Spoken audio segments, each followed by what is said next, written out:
There we go. Oh, what's going on? It's been a while since we've done that. I don't know where that's coming from.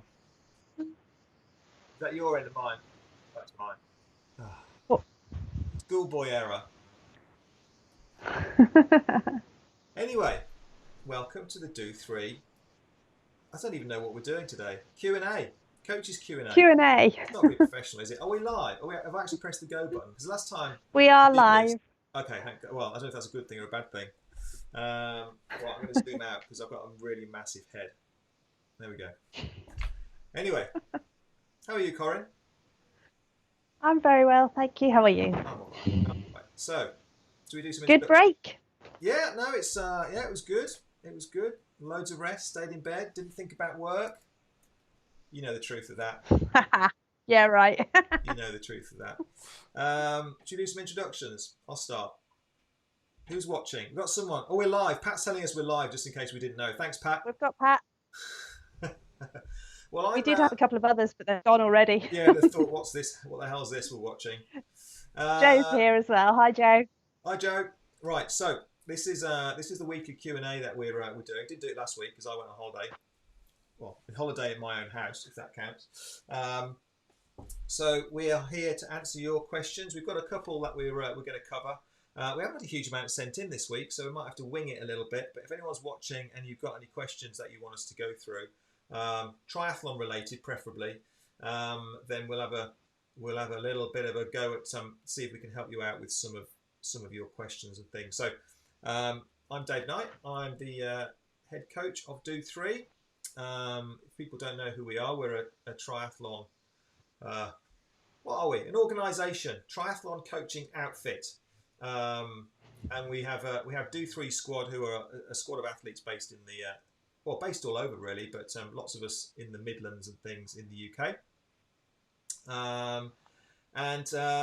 Yeah, we run sessions all over the place, all over the area. Lots of swim sessions, bike sessions on Sundays. What else do we do? Training camps. We do swim analysis. We do. Well, there's nothing we don't. There's nothing we don't do, really, is there? So that's me. Corinne, who are you? I'm Corinne. I coach the Solihull squad, and I also work with Dave doing all sorts of bits and bobs, anything to do with the business, really, supporting athletes and I don't know, social media, marketing, anything and everything. Shops. Coffee shops. Yeah, testing coffee shops. You should write a book on coffee shops. Yeah, definitely. Best cake, best hot chocolate, best tea. I'm not very good on best coffee, though, I'm afraid. No, I don't do coffee either. We were very good in the coffee side of things. I've got a black shadow at the top of the screen. Hang on. There we go. That's better. All right. I didn't like that. Right. So, what was the first question that we had pop up, Corey? Can you remember? A couple of people have asked about doing hill sessions on Zwift. Yeah. So certainly those who are following the commit program, which is our generic sort of training plan, have just started a new block that's got hill sessions on the bike. Yeah. And a couple of people asking if it was possible to do that on Zwift, and if so, what is the best way? Yeah. What they need to do is get one of those Gucci turbo trainers where the front end goes up and down, and actually have. But not many people have got those, have they? So it is a common problem. You know, how do you do effectively a hill session? Is a strength session, isn't it? So if you haven't got an actual hill to ride up and down, you've got to kind of mimic it as best you can. And what happens on a hill is you drop the cadence down. The cadence comes down, so you drop down to a bigger gear.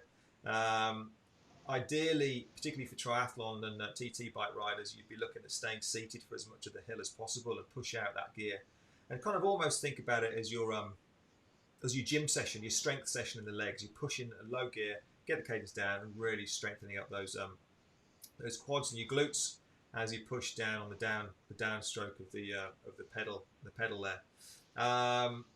So there's a couple of kind of ways you can look at it. I guess the most simple way is you could do an interval session where if you don't have a smart trainer, if you're doing, for example, I don't know, 10 lots of 3-minute hills, you can just effectively do 3 minutes of strength intervals with some recoveries in between. So during those 3 minutes, you drop the cadence down, stay seated, and just push a big gear, all right, as though you would do if you were riding up a hill.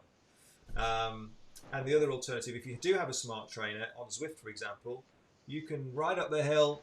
You can, well, they do have hills, don't they? So you can feel it. You can ride up the hill, and if you, I don't know how to do it on the. I think it's the same on the iPad as it is on the computer, isn't it? If you press the iPad or the phone, the menu comes up. Oh, not the menu, the little bar at the bottom with all the options, and you simply press U-turn, and then you ride back down for however long the recovery time is, and then press U-turn and go up and literally do hills on the Zwift hills. I'm not sure how you get it up on a computer. I'm not sure how you get it up on a computer. The U-turn button. You can use it on. You can do it on the companion app though. If you have, if you're running Zwift on your laptop or PC, then you can have your phone on the companion app as well, and you have the same U-turn button on there, so you can do it on there. Yeah. Is there a good route that you've used which has a sort of effectively the warm-up distance to the hill, so a 10-minute ride to a hill? Or how do you work that bit? Yeah, you know, I don't know the routes well enough. I have to figure it out when I look at them. I'm not a Zwift geek, so I don't really know the course well enough to do it. When we did the Alpe d'Huez Zwift one, that was quite a good one because you do have a good run in. But I don't think everyone can ride Alpe d'Huez unless you've got a certain level, and also the running can take an hour or 45 minutes as well. It was quite a long one, wasn't it? Yeah. I think some of I wonder if one of the London routes has got they've got a shorter. If you get one that you can go up Box Hill or something like that, if there's a short enough ride into that, you could do that one. Yeah, and of course when you ride up the hills, you know, if you ride up the hill for 3 minutes, it'll take you about 30 seconds to get back down again. So you do have to kind of try and find some flat ground at the bottom to try and do your recovery. So you end up getting further and further away from the hill each time you do it. So it takes a bit of figuring out, but it is. But that makes it more realistic though. If you ride up the hill and then you freewheel down it for 30 seconds, if you were doing a real hill, you'd do that as well. Yeah. No, absolutely. So yeah, you can do it. It's not ideal. Well, there's nothing wrong with it doing it, is there? There's nothing wrong with doing it that way. It's the best we've got. At least you should get outside anyway. It's nice and sunny at the moment. But that's the best option we've got on that side of things. Right, we've got Facebook. We've got Facebook user. Let's see if I can put it on here so you can see it. There you go. Facebook user. That's somebody who hasn't kind of signed in with their you have to give Facebook permission to share your name. So I don't know why I don't know how you get around that. I think I've got to give you a link. But anyway, whoever you are, Facebook user, unless that's your name, could be, I guess. What's the best warm up for running, please? Okay, well, I guess warm ups are quite individual to the individual, to the actual specific runner, and also whatever it is that you're looking at doing during the main part of the session. So I guess the easiest way to look at it, and that would cover most options, would be to consider what type of session. No, sorry. The best way to look at it is to divide the warm up into two elements. So there's almost what you consider to be the pre-warm up. And that would be literally just getting yourself moving. And I was just talking to an athlete about this actually, who was doing drills and things without having done any warm up, which is a big no-no. I'm not a big fan of running drills for most age group type athletes, longer distance athletes anyway. But certainly doing drills and stretches when you're not warmed up is not a good idea, especially as you're an older athlete. You're not very flexible, and something might go pop. All right, so please don't do that. Make sure you warm up before you do anything kind of dynamic like that. Anyway, so do the kind of pre-warm up, which can be something as simple as walking for 5 minutes. So just walking, just set off. I know people hate this because it's like they want to run. and you feel like you're being like pedestrian if you're not running. So, but it really is worth doing. The running is the one place you're going to get yourself injured. So make sure that you look after yourself again, particularly if you're getting a little bit older. So walk for 5 minutes, and maybe just build up the pace of the walk as you kind of progress through the 5 minutes. And then after 5 minutes or so, walk kind of break into a more gentle jog. And again, just spend some time just slowly building up the pace. And again, you've got to really keep the pace down, but just start knocking it up a little bit. And when I say keep the pace down, when I keep the pace down, I mean don't suddenly start sprinting off at race pace. You're still in the warm up element, so just increase the slow pace. If that makes sense. Just add a little bit of extra pace in there. That's not very clear what I'm saying there, but hopefully that makes sense. So a general warm up, and then you need to start thinking about what the actual session is that you're going to do. So your body should be starting to get a little bit more supple and a little bit more kind of warmed up by now. If you're going to be doing well, it depends what type of session you're doing. You want to be including some elements in the warm up at the intensity which you're going to be doing during the session. That's probably the best way of putting it. So if you're going to be doing, I don't know, middle distance reps, middle distance intervals, then you need to include some short middle distance intervals during the warm up. You need to get your body prepared for what's to come. So, and again, you could look at that warm up as being, let's say, we'll call the next element of the warm up, say 10 minutes long. You could do 5 lots, or say 4 lots of a minute, building up to half marathon pace. So each 1 minute interval gets a little bit faster than the one before, and then in between you're just jogging easy. So you're getting your body kind of prepared for what's to come. And similarly, if you're doing sprints, then include some sprints in there. So it might be 20 or 30-second bursts of speed, but again, don't start off full pelt. Just build them up as you go through the little intervals as part of your warm up. And then always finish off a warm up with a couple of minutes just nice and easy jogging. So it could take 20 minutes, but again, just to kind of clarify, you think of it as 2 elements. The first one is just getting your body kind of almost warmed up for the warm up, if that makes sense. So get yourself kind of active and moving, get your head in the game, and then the more specific element of the warm up, which is preparing your body for the intensity that's to come.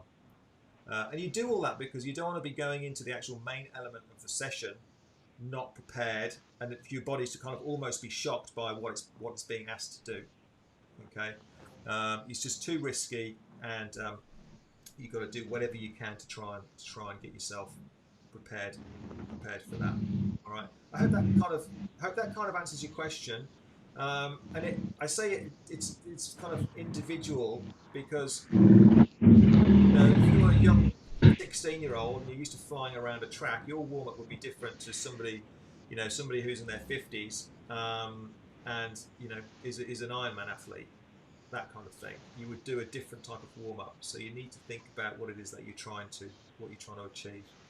I think that's pretty much it. Have you got anything to add to that, Corinne? No, only to reinforce that first bit is really important. A lot of us will go out for a run in our lunch break, and we've got an hour to do the run, so we just want to get on with the run and do the threshold bit.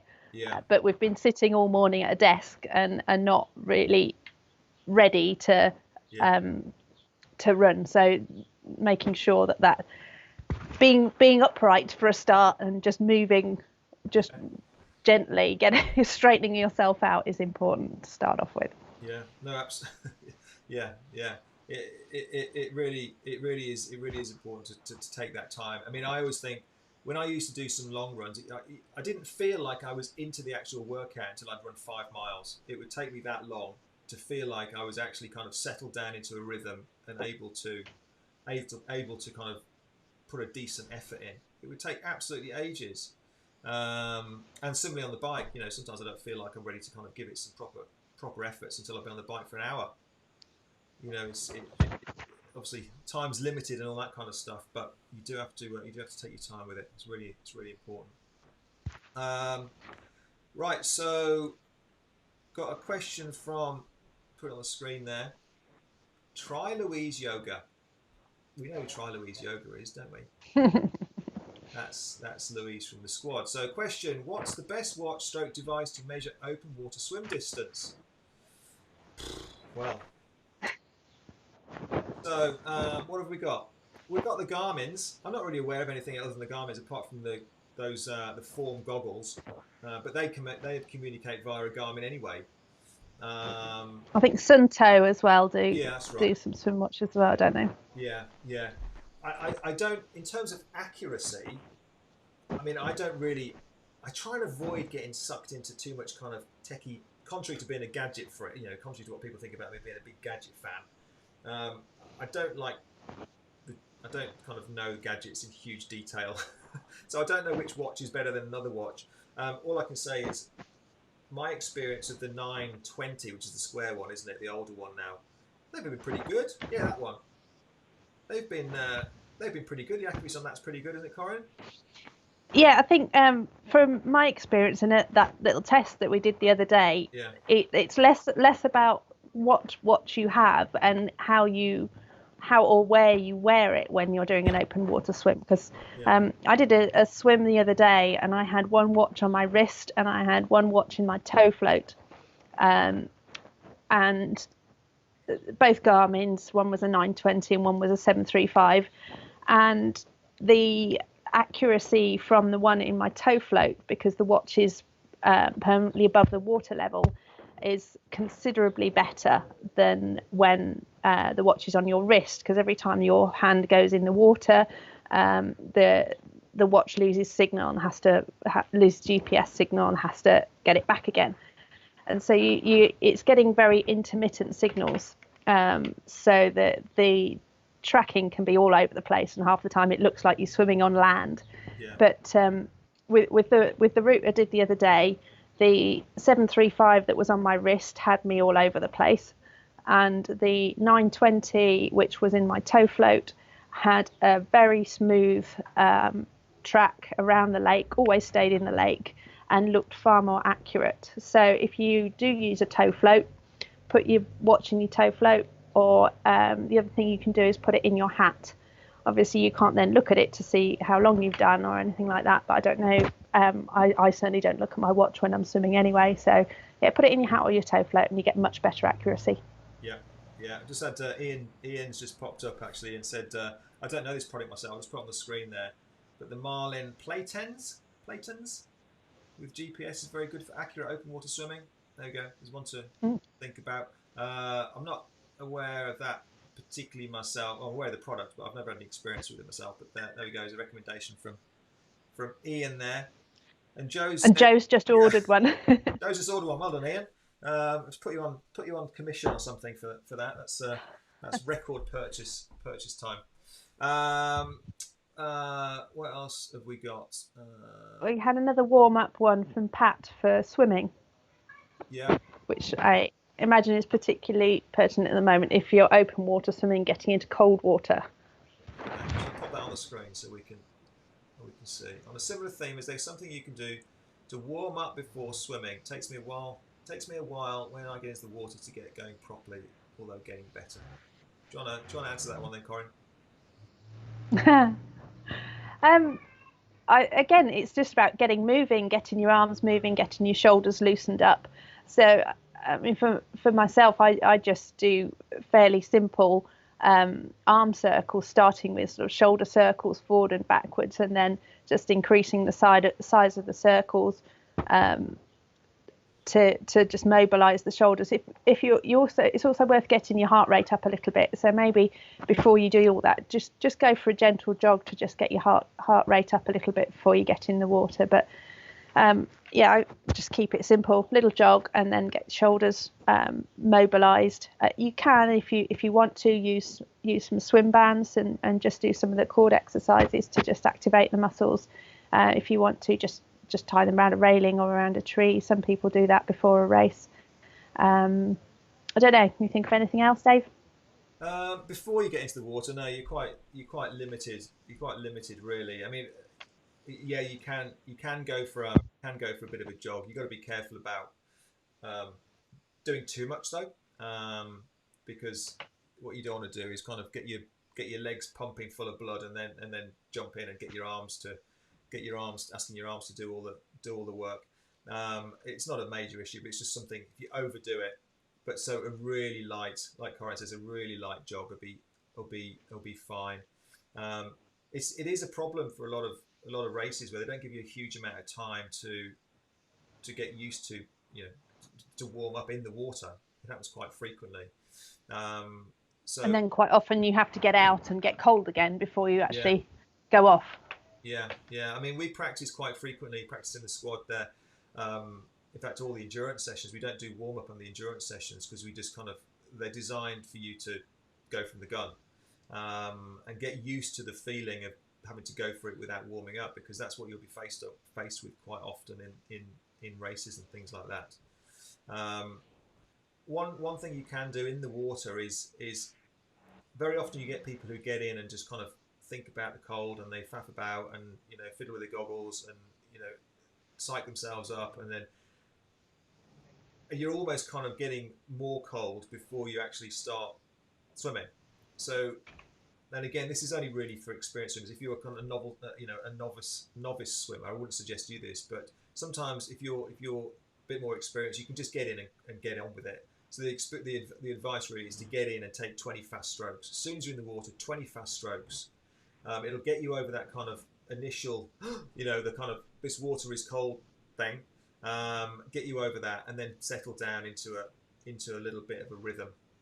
And again, I wouldn't recommend you do that if you're a newbie, because it can be a bit of a shock to the system. But if you're quite an experienced open water swimmer, just get in, get your head in, and get on with it, and not hang about in the water before you start moving. But yeah, it is difficult. But going back to what Corin says, yeah, arm swings, a bit of mobility, a little bit of aerobic work with a bit of a jog, and then that's pretty much all you can do. A little bit of bands, maybe you've got some bands there, or you can work with some others. You can do some exercises with well, not social distancing. You can't, of course, now, but what you could do before is kind of do some arm exercises where you're pulling on each other's arms. We need to do a video or something for that, really. Effectively using a partner as a way to provide some resistance in your arms and warm up the arms that way. It's quite difficult to demonstrate it here, but you can you can do that as well. So I hope that answers your question, Pat. If you've got any more kind of feedback on that, then obviously give us a shout. Right, what else have we got? So we've got another Facebook user here. This is quite a long one. Are you ready? It's going to cover the whole screen. Got a back injury caused by working from home. Done very little running or cycling for the last 2 months. I've had some therapy for it. Continue to do more mobility and preventative exercises. Now feeling I'm able to start building up my fitness again. Oh, it's gone. Didn't give me enough time to read it. I'm way below where I was previously. My heart rate flew up on a short run the other day. Do you have any advice about how often I should train now and how I can build it back up? Yeah, it's a difficult one. Again, this is very specific to the individual. I would keep this. My advice on this, I would keep it simple. First of all, try to be patient. Don't put too much pressure on yourself, because that's going to lead to what you want to try and avoid is injuries caused by coming back too quickly and kind of overdoing it. So I know it's really difficult to do this, and it's easy for me to say it, but you do have to be patient and give yourself the last 2 months. I would give yourself a month or 6 weeks or so to try and start getting back up to speed. All right, just give yourself that time. Don't put yourself under pressure. Also, what I would, because you mentioned heart rate there, what I would do in the early days is not wear your watch. Which again, these days of technology, people are really reluctant to do because they're kind of married to their gadgets and things. But what that does, running with your watch, puts you under pressure. You're trying to hit the hit your heart rate zones. You're conscious that your heart rate's high, which will make you anxious, that you're not as fit as you were before. What I would advise you to do is to ditch the heart rate just in the early days and just run on feel. So keep it really easy, and again, just be patient with how the kind of the fitness comes back. I don't know what kind of level you would start at, because this is individual, but it may well be that you just kind of go out for an easy 20-minute walk run, leave it for a couple of days, then try another 20-minute walk run, and if that's kind of no bother and you're having no problems with that, then take it up to 25 minutes. But do it every other day until to the point where you're confident that you can maybe do something with back-to-back days.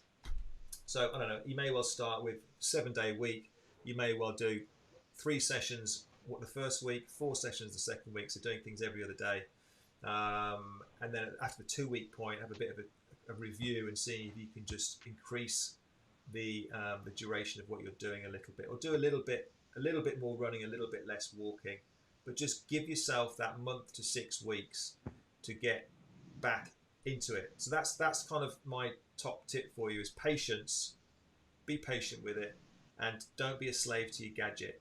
All right, you probably know what your running route is. You know roughly how far it is, and you know roughly how far it's going to take you, how long it's going to take you. I'm kind of even reluctant to say where you watch, but take your heart rate monitor off it, because what people do if they haven't got the heart rate monitor is they go, well, I know it takes me 8.5 minutes to get to that lamppost, and they go past in 9 minutes, they'll be beating themselves up again. All right, so I'm pausing because I know what people are like. Oh, I've got to record it. I've got to, I would say put your phone in your back pocket with your Strava running or something, but even then you'll be tempted to take it out and have a look at it halfway round. Athletes are just as terrible for this kind of thing. So it depends whether you can resist the urge to take your technology with you. And I'm saying it slightly flippantly, but I'm quite serious. I've had an athlete recently who I've I don't know if instructed is the right word, but heavily suggested that they don't take their gadgets with them at all on their runs for the time being, because the worm gets in here that you're not as fast as you were before, and they're negative thoughts which start to kind of cause damage and eat away at you a little bit. So just kind of give yourself a bit of peace, go and enjoy the countryside and the sunshine, and just wait for that fitness to kind of creep back in again. I'm thinking about this on the running side. Cycling is a little bit more forgiving, but it's the same kind of concept really. Just be patient with it. Don't look at your gadgets. Don't look at your power numbers if you've got power. Don't look at your speedo. Speedo is the worst possible thing for you to look at as a cyclist, because it's got no relevance, your speed. People do it all the time. I only did 17 or I only did 16 miles an hour today, and then they tell you they're riding up a hill or into a block headwind. Speed has got no relevance. All right, so be patient, give yourself the time, and if you train every other day as well, what it'll do is it'll give you chance to see how your body reacts. So you'll see how you feel the next day. If your back is sore and your body's shouting at you because you've done too much, then you know to dial it back.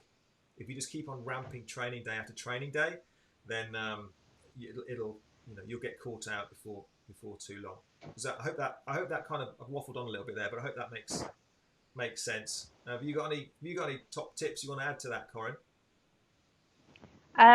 I'm probably not the best example to follow when it comes to talking about coming back from injury, but one thing that I found was useful for me, I do always wear my watch, but when it comes to running and taking it easy, the best thing I found to do was, rather than running on the road where you know what pace you should be doing or you think you should be doing, it's going cross country. As long as the trails aren't too uneven that you're going to end up turning your ankle and getting injured again. Choose some cross country routes that have got stiles, got gates, got nice things to stop and look at, because then you've got an excuse for the fact that your pace is lower than it would be on the road, because you're running on softer surfaces, which can also be more forgiving if you're recovering from injury. But if you're having to stop all the time for stiles, then you've got an excuse for your pace not being where you think it should be. So that helped me, and it's also helped me enjoy getting back into running a bit more. Yeah, no, absolutely. I totally agree with that. Stars are great. They're a free rest. If I saw a star coming up, I used to think, how far away from the star can I get away with stopping to walk? Yeah, I can see the star. I can see the star half a mile away. I need to stop and walk to it from here. You know, I don't want to crash into. Don't want to crash into it. What else have we got on here? Got loads of comments coming in. So you guys are watching. Just keep on commenting and saying hello and bits and bobs, and we'll work our way through these. Dear James, thanks for that, James. If it's not on Strava, it didn't happen. Right, ignore James's comment. You can put manual entries in Strava, and then you can make it all up. And put everything as an easy recovery run or testing injury recovery or something like that. Rehab. Then you can get away with Rehab's anything. A good one. Yeah. If you go slow, you have a bad day, it's rehab. Yeah. Take a small child with you and use them as the excuse. That's what you did yesterday, isn't it? Yeah. Wait, no, of course not. Tasha, wear a sweatband to cover your watch. Yeah, and be well, I think that means disciplined. Yeah, wear a sweatband. But athletes can't be trusted. We know that. And they won't be disciplined. They'll have a peak. Or they'll have little buzzers that are buzzing from under their watch telling them they're going too slow. Buzzing from underneath the sweatband saying they're going too slow. Technology kind of keeps too much of an eye on you these days. Here's one from Ian again. Marlin 15. Ian is definitely on a kind of a kickback deal here, isn't he? Marlin 15 give you a discount code on Marlins. Good for me as it talks using the bone conduction, so I can hear my pace. Okay, that's interesting. So the Marlins. I have to have a closer look at those. I should do because I think Swim Smooth recommend these. I should know all about them, but yeah. So they're similar to the Aftershocks headphones, aren't they? Which go through they kind of transmit through the bones up here rather than through the ears. So yeah, good for people who are a little bit more hard of hearing. So Marlin 15, there you go, the discount code. I hope you used that, Joe, before you went and ordered one in 2 seconds flat. So you probably missed the boat, Joe, on that now. Facebook user, totally agree with Corin on all those points. Styles and... Right, I'm going to embarrass this person now, look. Totally agree with Corin on all those points. Styles and eats. Now, we don't want to be eating. Yeah, eats are where it's at. Definitely for recovery runs. Run to the cafe, bike to the cafe. I think that means dates, but we'll use it. We'll take it as eats. Hello and bits and bobs. Thanks for that one. That's hello and bits and bobs. Thanks, hello and bits and bobs. Is that because I said bits and bobs earlier? Anyway, right. So I think that's it. Was there anything else that you can remember coming in from anywhere else? Corin? The only other one that we had was about swimmer's itch. Oh, yeah. And whether anybody's got any tips for avoiding swimmer's itch, which for those of you who don't know is a bug that basically starts in duck poo, then burrows into snails, and then ends up being something that burrows into your skin and causes horrible itchy bumps all over yourself. And some lakes are quite prone to it, others aren't. But if you get it, it's not very nice. So somebody was after some tips on that. So what are the top tips? I've never had it, fortunately. No, touch wood. I've never had it. So I've heard some people have had some success with wearing sunscreen and saying that deters the whatever it is that bites you or burrows into you. And some people say Avon Skin So Soft, which is the cure-all for everything, also helps. But others have said Avon Skin So Soft. It's supposed to be a very good insect repellent as well as a moisturiser. So they use it a lot in Scotland against midges. So those are some people have success with, but others say there's nothing you can really do. Sometimes if you swim skins, that leaves you more vulnerable with more bare skin, but others say if they can still get you under the wetsuit. If they get into your wetsuit, then it makes it even worse. So I don't have any other ideas of what you can do to avoid it. Yeah. Whatever you do put on though, bear in mind that you're going to be putting it in a lake. So I don't think using things like DEET mid repellent is particularly good for a lake, for the ecosystem in a lake. So have a think about that. But if you do get it, antihistamine is supposed to be very good for stopping the itching pretty quickly and clearing it up afterwards. I think. I mean, I don't know. I guess it's like Corinne says, it's one of those things which just kind of can happen, comes and goes. There are other things that living in the lakes and borrowing the lakes and using the lakes alongside us. They probably deserve to be there more than we do, to be honest, don't they? But yeah, I think it's just one of those things. But I don't think it's too much to worry about, is it? It's nothing which is going to cause any major problems. No, I don't. I don't think it causes any long-term problems. It's just like being bitten by a midge, but it's annoying more than anything. So I think just get the antihistamines, and that should help if you do get it. Yeah. Good. All right. So we've got a few more comments then. I will run for cake. Someone's put. We need to know who that is. Facebook user. I will run for cake. Anyone will run for cake.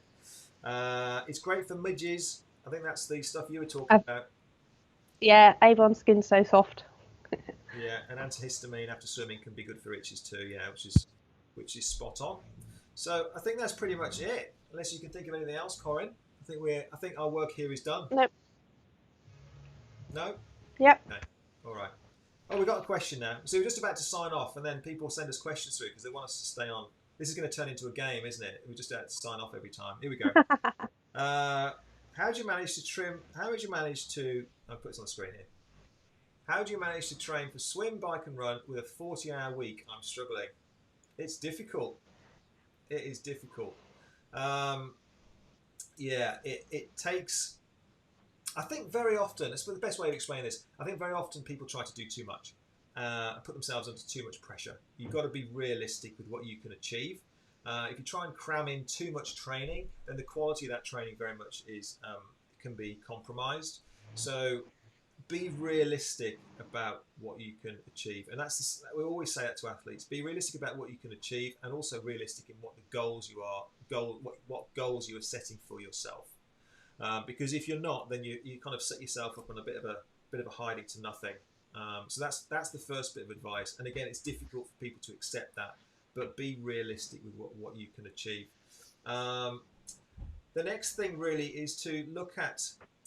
It depends what kind of level you're coming at. If you're a newbie, then keep things super simple, and just I would simply try and put in 2 of each session a week. 2 of each session a week, just to kind of start. And then it's a case of looking at your planner and seeing where those things will go. Mostly because most people have more time at weekends, is the time that you'd be doing the slightly longer work, because you'll have the time to get those in. A lot of triathletes get out of bed early because of exactly this problem. So I know some people are not big fans of getting out of bed early, but I think most triathletes that I've kind of spoken to over the years have had to kind of come to terms with the fact there ain't no lying in bed till 8 o'clock every day if you're a triathlete, because you're just not going to get the training sessions done. Particularly if you want to do a lot of swimming. So maybe look at your kind of, it sounds a bit patronising saying this, but look at your lifestyle in terms of what time you go to bed. I shouldn't go into too much detail about my own private life, should I? But I've started going to bed at 9 o'clock, much to everyone's disgust, because you start burning the candle at both ends, and you start to ruin yourself really. So maybe look at simple things like what time you're going to bed. Try and get at least, it should be 8 hours, but 8 hours is a struggle for most people. So at least 7 hours. I know, Corinne, you get about 2 hours a night, don't you? You're like a vampire. But yeah, you need to try and get as much quality sleep as you can. That's why I've got these. Fortunately, it's all blurry. You can't see them. You're okay. You're safe. Good. So yeah, go to bed a little bit earlier. It sounds like I'm talking to a 5-year-old saying this, doesn't it? But I kind of mean it. Go to bed a bit earlier, and then see if you can do something in the morning. The morning is depending on what time you finish work, is the better time to do it, because if you train late into the evening, then what can very often happen if you've got a higher if it's a fairly hard session and your heart rate is elevated, then it can affect your sleep, which you don't want to do because you start a spiral of getting tired then. So try and find your time in the morning if you can. So as simple as that, really. Just try and divide up the sessions across the week, and try not to bite off more than you can chew. Some people have got flexible time, so they can arrange those 40 hours across the week, however they can, to try and get the training in. But yeah, don't try and crowbar too much stuff in there. Have you got anything that you can add to this, Corinne? Anything else? No, I think the most important thing is just making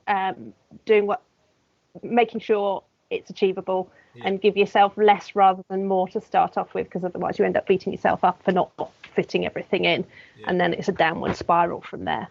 So just make it as easy on yourself to start off with as you can, and build it up rather than trying too hard at the start. I think it would be worth speaking to. It's difficult kind of trying to answer a question like that with a huge amount of detail, because obviously there are circumstances and things like that. But it would be worth speaking to somebody speaking to a coach who knows a little bit more about it, so that we can try and advise you when the best time to train is and which types of sessions should take priority over others. So some sessions are more important than others, depending on where you are in the training cycle, and the coach will be able to speak to you about that. That's one of the benefits of coaches, to try and maximise that the available time you do have. Don't get hung up on the amount of training other people are doing as well. So that's another big one. What works? 20 hours might work for one person, but 20 hours. Sorry, the best way to explain it. 20 hours might work well for one person, but another person might get just the same training benefit out of doing 10. Different athletes react differently to training volumes. So just because you see other people doing more volume doesn't necessarily mean they're doing better quality training than you. In actual fact, our kind of general ethos is kind of do as little as you can.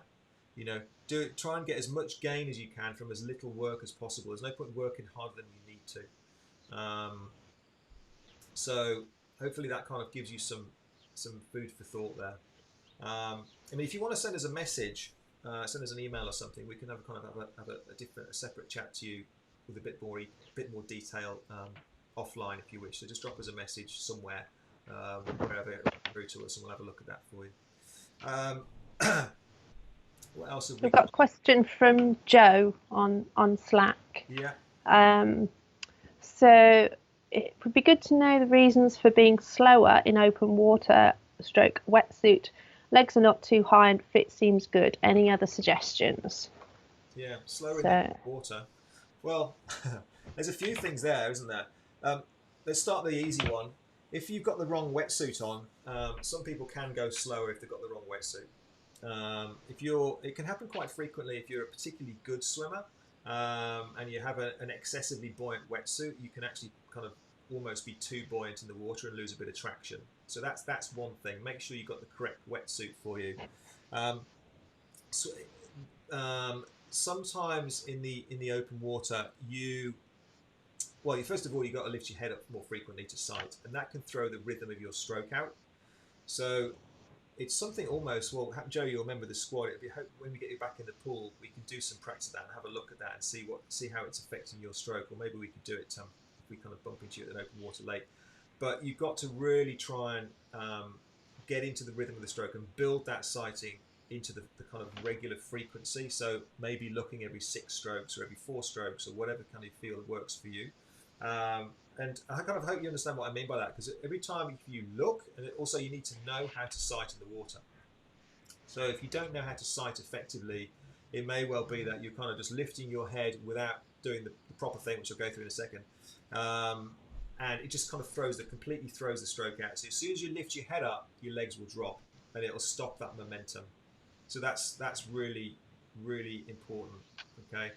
So the best way to sight, again, it's difficult to demonstrate it here because I've only got like this much space, that much space there. Is again, apart from building it into the rhythm of the stroke every 4 to 6 strokes or thereabouts, is think about that lead arm as the lead arm comes in. Where's my arm? as the lead, there we go. As the lead arm comes in here, wrong side, this way. Think about that push down at the front of the stroke, just as you engage the catch there, as your little lever for you to lift up. Okay, because if the arm comes in and goes straight into an early catch, and then you try and lift, you've got nothing to push against. Okay, so your chest will already be starting to sink, and you'll be struggling to get your head up. So the arm wants to come over and just think about, and something to practice in the pool, pushing down the front of the stroke and using that, because you're pushing down against the water there, using that just to lift the eyes up. It may well be that you're actually kind of lifting your head right out. I feel like I'm doing a children's kind of entertainment thing here. Lift your head right out, which the further you lift your head up, the more it's going to make your back end drop. So just think about crocodile eyes, lifting the head up, and you can just see those eyes pop up just for a split second. Okay, you can either, if you're happy, you can either kind of breathe at the front, or when you turn to take the breath at the side there, you can breathe either way, whichever you find kind of more comfortable, really. But just try not to lift the head up too high.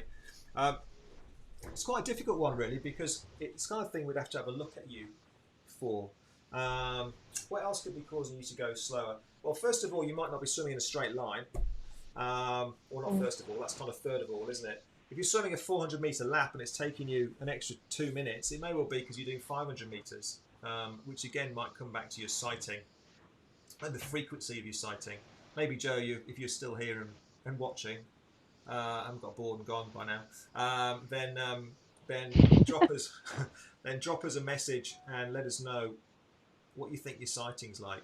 I mean, do you feel like your stroke is kind of falling to pieces a little bit in the open water? Sometimes the wetsuit can cause a bit of a restriction. If the wetsuit is maybe a little bit too thick or isn't on properly sometimes, it's a little bit too thick around the shoulders, it can restrict your stroke. Okay, which is why we recommend, if you get a wetsuit with nice thin shoulders, most of the, particularly the kind of mid-range top-end wetsuits have got really thin neoprene shoulders, so you don't have the restrictions here. And also promote for open water swimming a slightly straighter arm recovery rather than having a super high elbow stroke, because the straighter arm just allows a bit more movement in the shoulder. It doesn't get quite so gathered up as it would do with a higher elbow recovery. So there's a few things for you to consider there. Joe's just replied. Thanks. Probably citing probably part of it with the rhythm, swimming fairly straight. Yeah, I suspect you're probably lifting your head up too much. It's quite a simple one, but it might be a combination of various different things. It'd be interesting to know how much slower you think you are. In terms of swimming straight, just look frequently.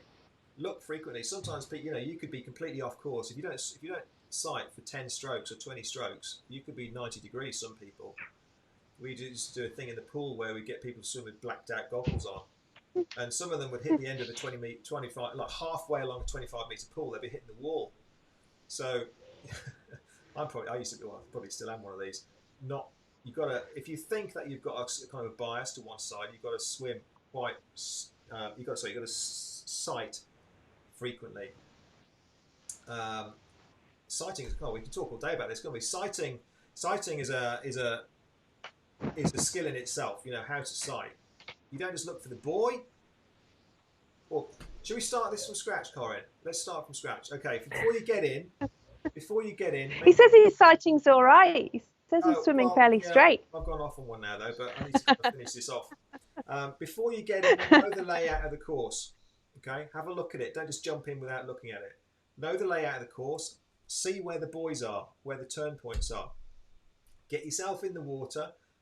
Before you start swimming off, kind of hold your horses. Before you start swimming off, have a look at the buoys and have a look at what's behind the buoys in the distance. There may be a tall tree or a mountain, or don't do it on people or animals. There's a big white cow in the distance. Don't aim for that. It'll probably move.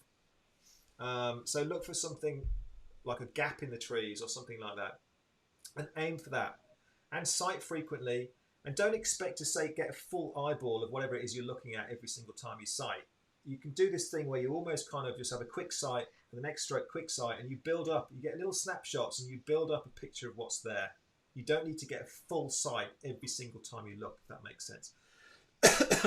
I'm going to stop there. Joe has said he's very slow, and he's given his time in the water, in open water, compared to his CSS in the pool. And I think it's there's two things that are worth saying on that. Is that if your CSS was 155 back in February, when you'd been swimming several times a week in a pool and you'd been doing structured sessions, don't compare that to what it is now, because you've had 3 months of not doing structured swim sessions. So you're bound to have dropped off a bit because of that, but that will come back. Yeah. But also your pace in a lake might be quite different to what it is in the pool, because you're not pushing off every 25 meters or every 33 meters. So you're swimming continuously for a lot longer distance than you would be in the pool. You're not stopping and taking rests every few lengths. So try not to compare those two too much. Yeah, totally agree with all that. Yeah, the push-offs, people underestimate the value of the push-offs and the turns in a particularly a 25-meter pool. You get a lot of speed from that. So no, absolutely. Yeah, Joe, don't worry about it. It'll come back. It'll come back. Your speed before long, and maybe we can have a chat to you separately about that as well. So Pat, how we got 6 minutes left? Let's try and get through these. Pat, love these sessions. Learning so much. Good. That's good to hear, Pat. Thanks for the feedback. What else have we got? We've got Fragon Gaming saying hello. Hello, Fragon Gaming. Any triathlon questions? Alison, not really questions, but I like these. Looking very smart in your tops today. Oh, well, I am. Corin's looking all blurry. Sorry, I've still got my smart top on. I'm gonna buy you a new Wi-Fi router.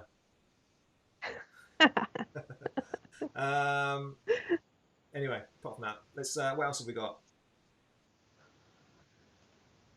I think that's I it. think I should read this one out before putting it on the screen. Much like airing of moving items, mate of mine used a shadow for his breaking point on a track day. So yeah, towards the end of the day, he almost went to the barriers.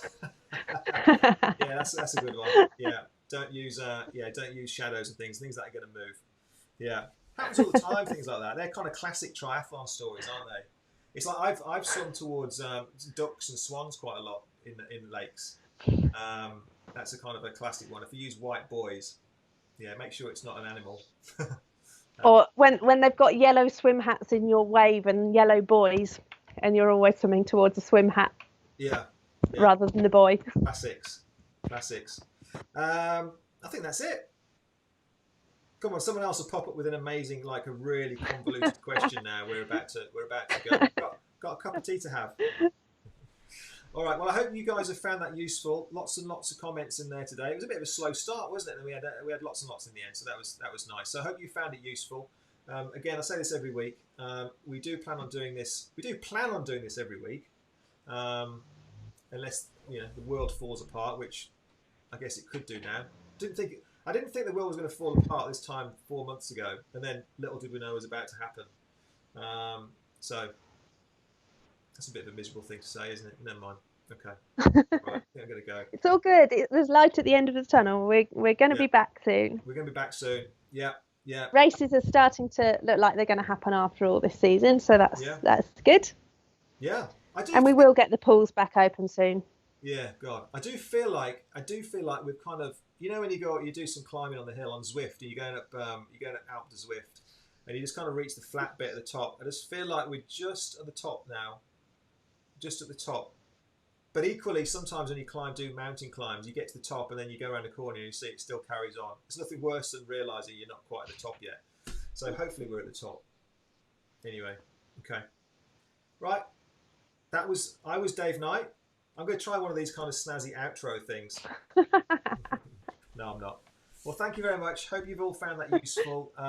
If you did, and you want to kind of get bored to death next time, then click the subscribe button. Don't say that.